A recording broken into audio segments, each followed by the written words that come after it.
Imagine a medicine so powerful it makes your bones glow in the dark.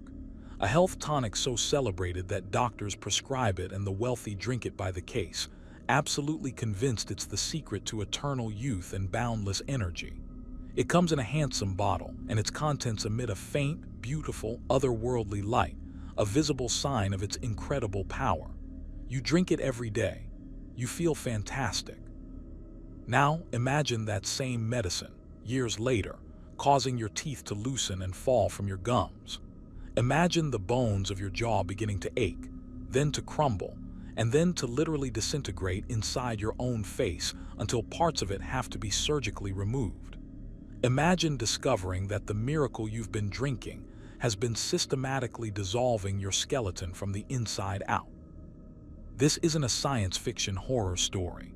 This was a health fad, and it is the horrifying, true story of how the world fell in love with a poison that glowed, how people paid a fortune to drink liquid radiation, and the brutal lesson they learned about the price of a miracle.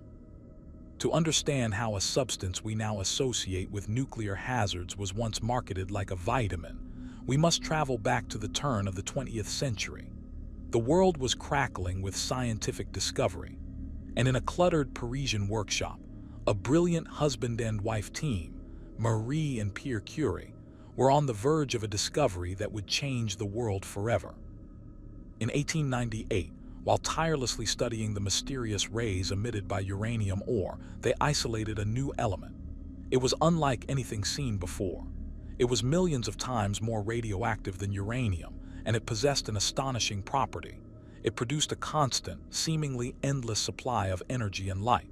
It literally glowed in the dark with a faint, ethereal blue-green luminescence. Marie Curie named it radium, from the Latin word radius, meaning ray. The discovery was a global sensation. The Curies were awarded the Nobel Prize in Physics in 1903, and Marie would later win a second Nobel Prize in Chemistry for her work. Radium was a scientific marvel, and the public imagination was completely captivated. In an age before the dangers of ionizing radiation were understood, this constant emission of energy was not seen as a threat, but as a gift. It was seen as the very essence of life force, a pocket-sized sun that could vitalize and supercharge living tissue. Scientists and doctors, swept up in the excitement, began to propose that this powerful new element could be a medical miracle. They theorized that its rays could stimulate cell activity, kill germs, and cure diseases. The idea of hormesis, that a small dose of something toxic could be beneficial, was widely accepted. If radiation could be used to kill cancer cells, which was one of its first medical applications, then surely a smaller, gentler dose could rejuvenate healthy cells. It was a tragic leap of logic, but one that made a strange kind of sense at the time. Radium, the public was told, was a panacea. It could cure arthritis, gout, high blood pressure, and impotence. It could restore youth and vigor. A new, deadly industry was about to be born. With the scientific community hailing radium as a wonder element, it didn't take long for opportunistic entrepreneurs and outright quacks to begin cashing in. The 1910s and 1920s saw the explosion of the radium craze, a period of radioactive quackery so reckless it almost defies belief. If you could put radium into a product, someone somewhere was selling it. Perhaps the most common products were the radium-infused waters. Devices like the Rivigator were sold to households, a ceramic water crock lined with carnotite, a radioactive ore. People were instructed to keep the crock filled and drink from it daily, believing they were imbibing liquid sunshine. There were radium tablets, radium suppositories, and even radium-laced chocolate bars promising renewed vitality. The beauty industry was not to be left out. Brands like Though Radia in France, developed by a Dr. Alfred Curie, who, conveniently, was not related to Marie and Pierre, sold a whole line of radioactive cosmetics. There were creams that promised to eliminate wrinkles, powders that would give the skin a vibrant glow, and most horrifyingly, a radioactive toothpaste called Doramat. Its German advertisement claimed, with terrifying enthusiasm, that Its radioactivity increases the defenses of teeth and gums. People were literally scrubbing their mouths with nuclear material. But the undisputed king of this radioactive snake oil empire was a product called Radither. Radither was the brainchild of a man named William J. A. Bailey, a college dropout who falsely claimed to be a medical doctor. Bailey was a genius of marketing. He understood that to sell his product to the wealthy, it needed an air of scientific legitimacy and exclusivity. Radither was simple. It was just distilled water containing a small but significant amount of two radium isotopes, radium-226 and radium-228. Each bottle was certified to contain at least 1 microcurie of each. Bailey didn't sell it as a patent medicine. He marketed it exclusively to doctors, encouraging them to prescribe it to their affluent patients as a tonic for over 150 different ailments, from stomach cancer to a poor golf game. The product was expensive, which only added to its allure. Bailey offered physicians a generous 17% rebate on every prescription, ensuring he had a motivated sales force. His company, Bailey Radium Laboratories, grew rich selling tiny bottles of poison at an exorbitant price. He claimed it was a cure for the living dead and that it offered perpetual sunshine. The truth was far, far darker. To understand the brutal reality of what Radither did, we need to meet its most famous customer and its most tragic victim, Eben Byers. Ebenezer McBurney Byers was the very picture of success in the Roaring '20s. He was a wealthy Pittsburgh industrialist, the chairman of the Girard Iron Company, a nationally recognized amateur golf champion, and a well-known ladies' man. In 1927, after a fall on a train, Byers complained of a persistent arm injury that was affecting his golf swing. His physician, a man named C.C. Moyer, prescribed Radither. Byers was instantly taken with the expensive tonic. He began drinking a bottle a day and soon increased his consumption to 3 or 4 bottles daily. He felt energized, revitalized. He was so convinced of its miraculous effects that he bought cases of it, sending it to his friends and business associates, and even reportedly feeding it to his racehorses. Over the course of about 2 years, it's estimated that Eben Byers consumed somewhere between 1,000 and 1,400 bottles of Radither. He was, quite literally, saturated with deadly radiation. The human body has a terrible affinity for radium. Chemically, it is similar to calcium. When ingested, the body mistakes it for calcium and deposits it directly into the bones. There, it sits for decades, constantly emitting alpha, beta, and gamma radiation, drilling microscopic, Swiss cheese-like holes through the bone tissue from the inside out. Around 1930, the miracle cure began to reveal its true nature. Byers started losing weight dramatically. He complained of severe headaches and jaw pain. Then, his teeth began to fall out. The alpha particles being emitted by the radium deposited in his jaw were destroying the bone. His doctors were baffled. They pulled his remaining teeth, but the pain only grew worse and the bone continued to decay. The Federal Trade Commission, already suspicious of Bailey's miracle claims, sent a lawyer to interview Byers in 1931.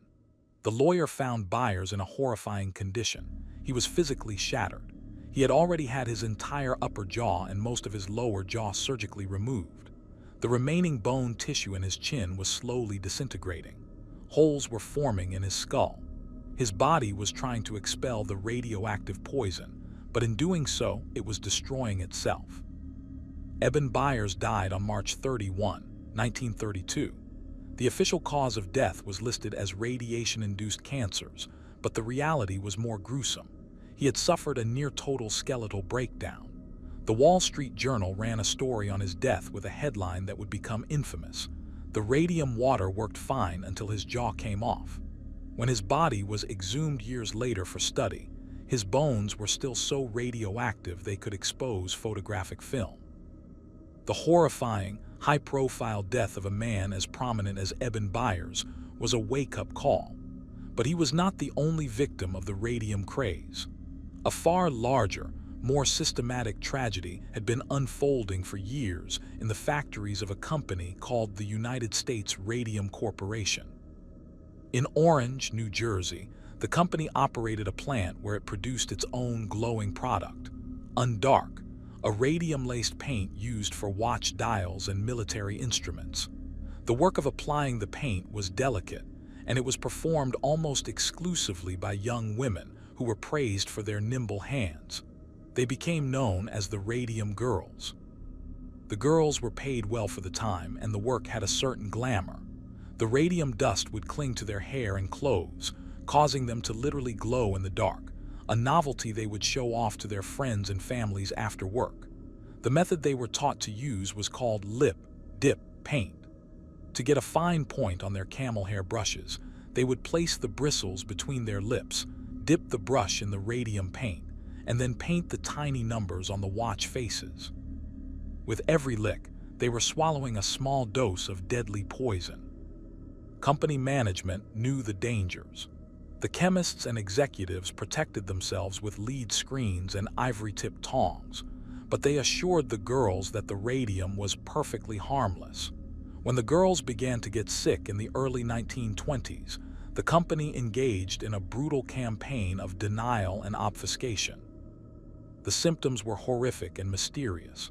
The first was often severe fatigue and anemia. Then came the jaw pain and toothaches, just like Eben Byers. Dentists would pull a tooth, but the wound would never heal. Instead, the jawbone itself would become infected and porous, leading to agonizing abscesses. The condition was given the name radium jaw, but the damage went far beyond their mouths. The radium settled in their bones, causing spontaneous fractures. Their spines would collapse, their legs would short. Many developed enormous, malignant bone tumors called sarcomas. A group of these brave women, led by figures like Grace Fryer and Catherine Schaub, decided to fight back. They were dying in excruciating pain, but they were determined to get justice. They sued the U.S. Radium Corporation. The company fought them at every turn, using legal delays to wait out the women's short life expectancies. They hired doctors to discredit their claims, attributing their illnesses to syphilis to ruin their reputations. But the Radium Girls persisted.